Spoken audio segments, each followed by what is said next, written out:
Hello， 大家好，我是阿努，欢迎来到想想实验室，来看看历史上人类做了多少蠢事。今天要为大家带来的是阿努帮你看系列扯淡地球史。曾经，你的历史老师是你最好的安眠药吗？或者是国家地理频道一直都是帮助你入睡的好频道？你有没有想过，很无聊的地球史也可以用戏谑的叙事法，让这件事变有趣呢？来自于英国的讽刺长经节目《查理布鲁克的每周擦拭》的布鲁克，有天突然发现了各种主流纪录片有多无聊，拍了一部扯淡莎士比亚得奖之后，接着又拍了扯淡英国史爆红之后，嘴炮女王康克终于被干爹盯上了。BBC on Netflix 一起为你带来扯淡地球史。为什么要一起出品呢？干爹的钱不够吗？怎么可能？我猜应该是抢着当干爹吧。没错，就是白人直男的往内互打。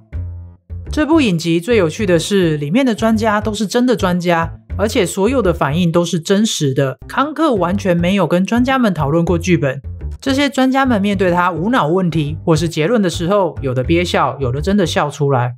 不过最让我佩服的是，这些专家完全没有一个人露出你在攻杀小不耐烦的脸，他们都非常认真的回应，甚至还要猜测康克到底在讲什么，再帮他脑补，给出专家嘴里会吐出来的答案。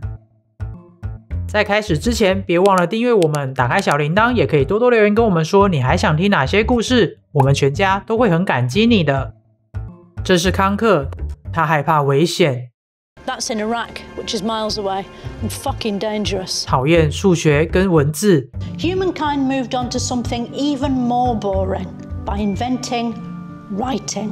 是个外貌协会。 Are you one of the people that judges a book by the cover? Yeah, I am. 讨厌直男。 I don't want to be rude, but I think you're mansplaining a bit. 容易觉得无聊。有一个很重要的朋友叫保罗。My mate Paul wrote a story about a man who got a new potato stuck up himself following an ill-advised sex game. 在整部影集里面，他会用各种嘴炮跟脑残的问题来烦专家。 How did people see during the day before Edison invented light? Light comes from the sun, so people could see during the day because of the sun. 那你以为这样够烦了吗？答案是不够的。所以有事没事还要穿插比利时排行榜第1名的电子舞曲，还有不断的快速切换画面，才会让你觉得更烦。这么无聊的地球史，到底能怎么嘴呢？影集的开始，马上就看到嘴炮女王的功力。康克直接开酸，人类把一个美丽又毫无意义的和平世界，转变成一个充满各种噪音污染的现代都市。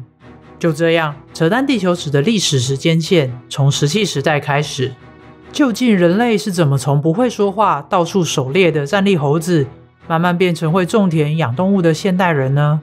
这个看起来很不合理的演化过程，康克给了一个简单暴力的结论：我们开始养这些动植物的原因是因为人类特懒惰，不想一直出门追杀动物，才开启了大驯化时代。从第1集的开场就可以看得出来，康克非常擅长用天真无脑的方式提出简单又尖锐的问题或是结论，让这部主打无脑搞笑消遣的伪纪录片点出很多地方值得我们深入思考，人类到底对地球历史的贡献是什么。当然前提是你没有大爆笑才有办法思考。接下来时间往前推移一点，来到人类文明的开始。康克访问了苏美文明的专家，了解到轮子是苏美人发明的。他发现这个轮子很重要，因为这个轮子奠定了人类文明的基础。等等，为什么轮子跟文明有什么关系？康克给了一个看起来很有逻辑的答案：因为有了轮子，才可以到处乱卖自己的物品。为了计算有多少东西可以卖，才发明了数学跟算盘。为了做更大更多的交易，接着发明了钱。然后资本主义这个坏东西就出现在这世界上，一直到今天都还存在。逻辑无敌吧？等等，那文字呢？的确，文字跟轮子可能没什么关系，但康克提出了另一个有趣的结论：苏美人是为了把知识无限传输到其他人的脑中，所以才发明了文字。在这里，康克用嘴炮点出，人类文明其实是双面刃，给人类带来方便的生活，但也奴役了人类。资本主义的熏陶下，多少人每天为了活下去汲汲营营，只为了服侍精英阶级？你以为你没有吗？只要有一份来自于老板的薪水，就等于在服侍精英阶级。你们觉得呢？我们这些战力猴子有了文明之后，到底是更幸福了，还是更奴了呢？接下来时间再往前一点，古埃及。为什么古埃及人要盖金字塔？为什么痴迷永生？这些答案我们都得不到，因为康克问的是为什么要把房子盖成这个形状？难道是为了阻止流浪汉在上面睡觉吗？或是木乃伊会骑脚踏车吗？当然，专家很认真的回答，所以我们在这里可以学到，古埃及没有流浪汉，也没有路，所以木乃伊不能骑脚踏车。好哦，不过我想问的是，就算有路，木乃伊也可以骑脚踏车吗？那波斯人发明了路，躺在坟墓里的波斯人是不是都可以骑脚踏车？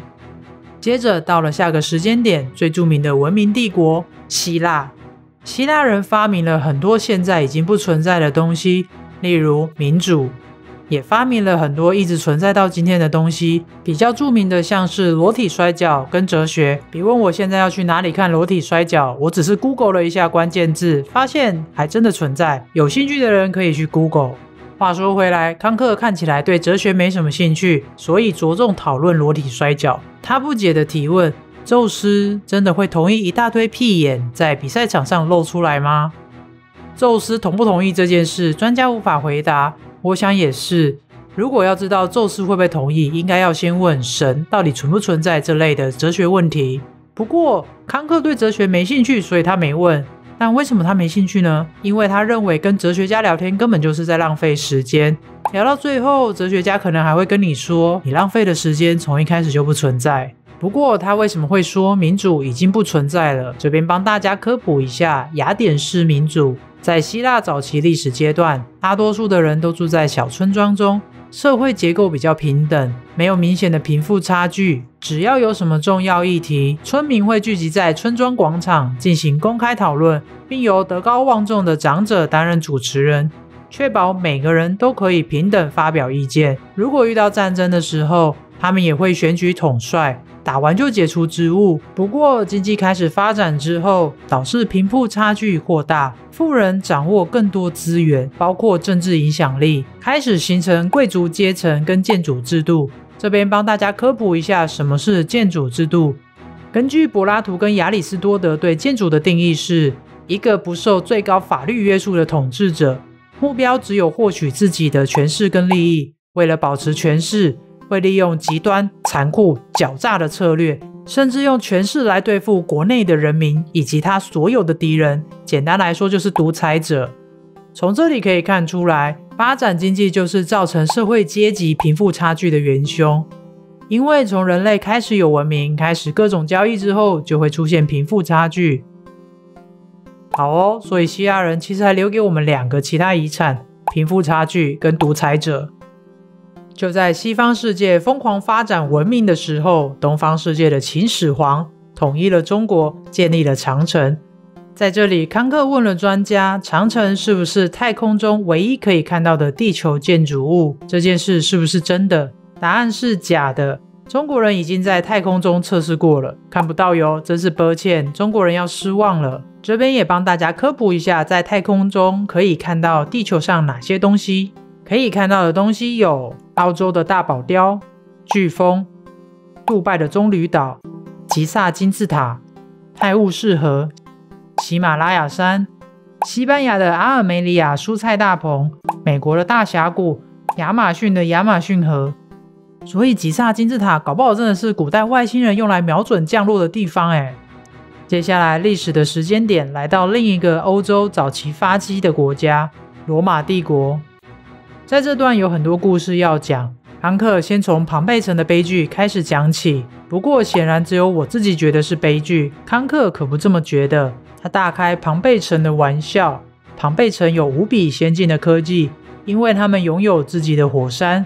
但有一天他们跟火山闹翻了，火山生气的大爆发，喷发出来的火山灰覆盖了整个庞贝城。但我们不可以这么悲观，火山爆发还是有好处的。这让我们现代人可以了解到，罗马人拥有灰色的皮肤，还有光头，而且一直待在很多灰尘的房子里，享受舔包包。听到康克嘴了一堆，没讲到真正庞贝城的介绍，这边就帮大家科普一下庞贝城的小知识。庞贝城一开始是由希腊人建造的，罗马人只是接着住在那边。当地人拥有非常健康的牙齿，这就代表他们的身体很健康，所以理论上他们的饮食富含水果跟蔬菜。而且小小的一个2万人左右的城市就有25家妓院，从这里可以看得出来，舔包包对他们来说真的是很重要的事。另外，他们根本不知道那个是火山，而且有一天会爆发，因为他们的语言里根本没有火山这个字。有没有可能那座火山根本是希腊人放的陷阱？接下来第2集开始，康克要嘴爆宗教了。为什么耶稣会横空出世呢？为什么会有十字军东征呢？康克给了一些看起来会惹毛基督教的引战答案。整天吃喝玩乐、沉迷色情的罗马人终于受不了了，需要一个更强烈的心灵寄托，所以上帝之子耶稣出现了，基督教也出现了。传说中耶稣出生在马厩，但康克指出，耶稣出生的时候眼睛内建火焰，理论上应该会烧光马厩跟阴毛。这对基督教来讲应该很失礼，但基督教徒们先别急着生气，他等等还要嘴爆伊斯兰教。 Don't worry, I'm doing Islam later. 从这里可以看得出来，康克想点出这2个宗教的水火不容。如果你开了某一边玩笑，一定要开另一边的，不然就会引起纷争。罗马帝国时期的基督教到处宣扬爱跟和平，但不是每个人都爱听，所以有些狂热者到处凶狠的协助不听传教的人原地去世。这边先帮大家科普一下，原本罗马人信的是希腊诸神，所以这些斗争本质上是2个宗教之间的冲突。最后也因为这些基督教狂热者的凶狠协助去世计划，让罗马政府受不了了，他们就把耶稣钉在十字架上，让他去世。这么悲伤的故事，能让他变喜剧的也只有康克了。钉上十字架的几天后，耶稣直接原地复活，还顺便打破了人类立定跳的记录，直接跳起来往天堂去。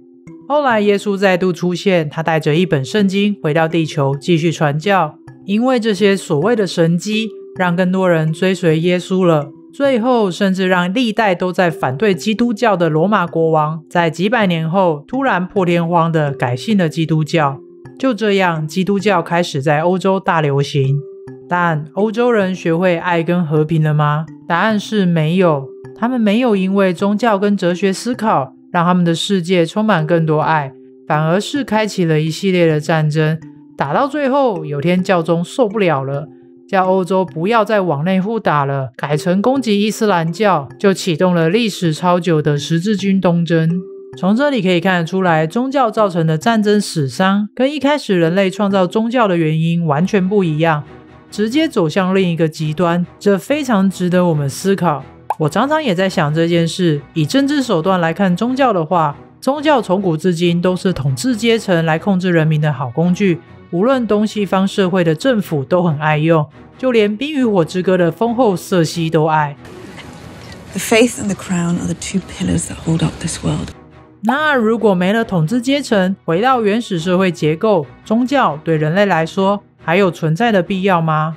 但是如果用心理学的角度来看的话，信仰可以缓解我们对去世的恐惧跟不安全感。只是宗教带来的战争，历史上都不知道去世多少人了，这样真的比较有安全感吗？不过这个问题就像那些哲学问题一样，永远找不到答案。我可能也是在浪费时间，但其实我浪费的时间根本就不存在，所以没差，我还是可以想一些找不到答案的事情。